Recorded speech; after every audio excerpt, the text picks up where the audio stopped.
We did this one time with Mark, which was a lot of fun if you ever do it. I bought a bunch of old Superman one day. No lie, Mark's on the panel. I'm in the back of the room, holding up the comic, and he's calling off the numbers. Superman 133. Actually, 147. He was maybe off by 1 or 2 on each side, but it was pretty amazing to see. But when you do certain covers, yeah. you know. Does anybody have any Silver Age comics with them right now? Anybody have a Silver Age comic with them right now? Let's see if we can play. I've seen a couple of them. This is the saddest thing ever. Ask me what my senator's name is. I have no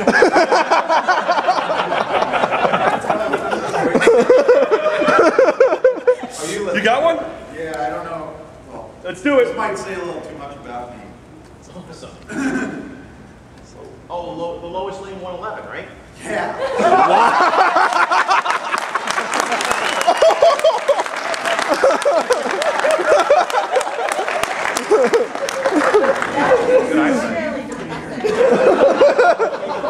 Justice League 140, 140? 139? 143. 143, so they call Not bad. Justice League 147. Wow. What we all don't know, Mark Waid escaped from a circus. That's my way.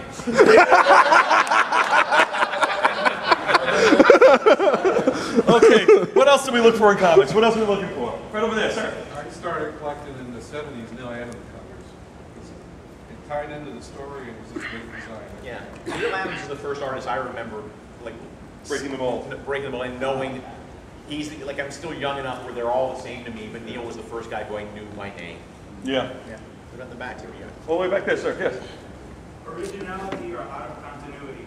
I don't really buy much Marvel in DC, but when I do, it's usually something that is not tied to anything else, or like an Elseworld sort of thing, like Superman Red Sun or Iron Fist when Correction Blue Paper started.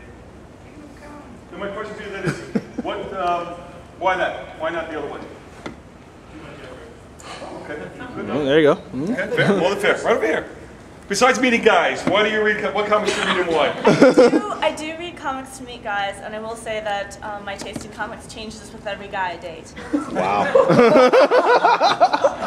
At least she's honest about it. It's true. How come you never shopped in our store? I didn't read Hellboy until I met him, and the other guy. Well, but I will say, we're about to cause some real trouble here. You know that. and one of the guys I dated, the only reason I dated him was because I stopped. Well, the reason I went to the comic store that he worked at was to flirt with him, and it was on my way home. So I started reading comic books there because he would show me the comics and then I'd flirt with him. Okay. So I'm pretty harmless. Well, I'd be drinking right now. We're married now, so I'm not going anywhere. Okay. But the one thing I don't like about comics are all the pneumatic women. The new what? Pneumatic women. Pneumatic women. Pneumatic women. Yeah, it's a big word. Mamazons. Pneumatics, right? Mamazons. Mamazons. Thanks. That's the good thing about Hellboy. It doesn't have the, you know, and. I'm just gonna refill. Love this guy.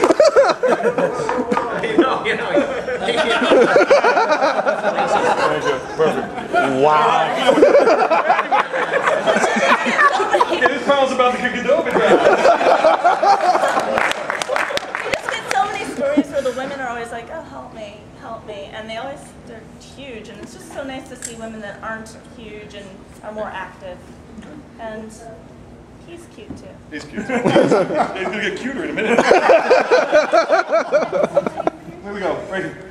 I generally look for good, entertaining stories, and also for the art, ones that, like she was saying, don't make the women some sense of anatomy and proportion. Yeah, ginormous. Power you know what's fun girl. for us now also with the panels, because I'm starting to find, and seriously, the amount of women that come to the panels and participate and talk.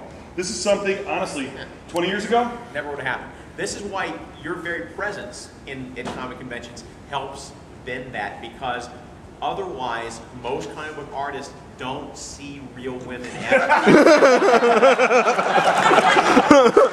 don't leave their house, they don't go on dates, that's all they know is what they see in magazines. So the fact that you're actually there at conventions real women, being real people, very helpful. It's actually, I was at this show like 8 years ago, and I'm standing there working at the DC booth, and this guy comes up to me and says, you know, it was a lot easier when you guys didn't read comics. Speaking of women, and I was just like... I know. So we tarred and feathered him. I picked him in the junk. Any problem with abnormal representations of men in the comics? Not a problem there, but... Double standard? Absolutely double standard. One more, right there. Yep. I agree with that 100%. And part of the reason that is for me is that, you know, I got involved with time travel really big when I was 20 years old when Back to the Future came out. And doing the whole alternate 1985 thing just stuck with me so much that it's fun to reimagine iconic characters if they had been in a different place, in a different time, in a different way. And that's one of the things that I thrive on. That's part of where my creativity comes from too, is to take something that I know and then just sort of warp it and make it in a different setting. Maybe make it cooler, maybe make it lamer, maybe just something. Yeah, I mean, one of the biggest problems for DC, this is DC problem, and Mark, either jump in on this one or not, whether I make the right assessment here. One of the hardest things about DC is the generational aspect of DC Comics. Two things that we have is that we have heroes becoming other heroes, becoming other heroes. Marvel doesn't have that. They don't have the same longevity. So we have the generational aspect. But what we don't have is the generational aspect on our three greatest characters, Superman, Batman, and Wonder Woman. So what we do is we keep on reinventing the wheel around them, keep on changing it, and that's why I always have the running joke of that one day Dick Grayson's going to wake up over with a Bruce Wayne.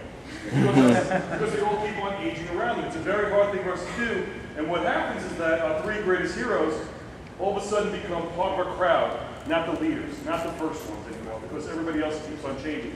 Very difficult for us, and that's one of the things why people I think gravitate to the alternate worlds, the alternate universes. What I'm always afraid of is that it sexualizes my audience. You know, you say, I'm an Iron Man fan. Well, everybody who's an Iron Man fan reads Tony Stark. Because there's one Iron Man, Tony Stark. When I say you're a Green Lantern fan, all of a sudden I got Hal Jordan, I got Kyle Rayner, I got Alan Scott, I got Guy Gardner. All of a sudden, what? Joe Stewart, exactly. Nort, well, like, one Nort fan. Oh, yeah, okay. Okay, now you're just being silly. Didn't we run him over? Big truck. Big truck. But I mean, so that's what happens sometimes. So it starts to separate. And that's why when you talk about Elseworlds and things like that, one of the reasons why I was against Heroescon when I first started at DC was that I felt that so much creative energy, so many of the best creators were working on alternate versions of the character. Yeah. I'd rather than put all that energy, creativity, in the ones that build the continuity. Helps build, let's build the big story instead of everybody just telling their own little stories, and then we all break up into camps and we don't have that uniform belief or uniform conceit of what our characters are in the DCU. It's a slippery slope. Those stories are great when you say Red Sun or you say Kingdom Come. For instance. For instance. No, but I mean also, but conversely, like I was the guy who created Elseworlds with Yes. by Gaslight. I'll be the first to say I have now read enough Elseworlds comics for the rest of my life. If I never, because we got to the point with the Elseworlds, like we kicked it off with Gotham by Gaslight, and then we did a couple more, and then we did a few more, and let's try Superman, let's try Wonder Woman. And after a while, it really became like spin the magic wheel of history, Flash and the Crimean War. And so it's really, I think you know, one of the things that Dan did early on was sort of declare a moratorium on that for a little while, and I think that was probably a smart thing to do. That stuff will cycle back around. There will be a demand for it again at some point, but I like the idea of instead putting that creative energy into the actual characters rather than just ghost versions. Because that was something that Marvel wasn't doing, and we had to try to bring, that's how we try to bring some of our cohesiveness back, is to bring all the focus back to the lead books.